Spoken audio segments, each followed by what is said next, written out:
The news in detail.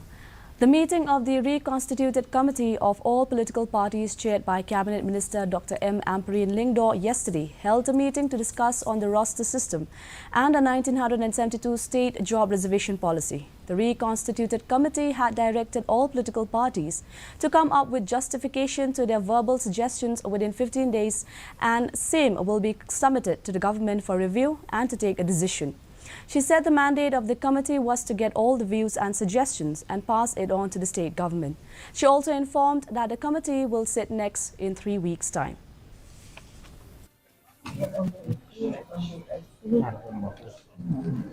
You may come with a drop menu and say we want this done. You also have to give justification so that government, if at all it considers any of your suggestions, or for that matter that expert committee, should it be an independent committee, should it not be an independent committee, we don't know. But you at least have to justify. And each political party will be responded to individually. And then we can have a common discussion again.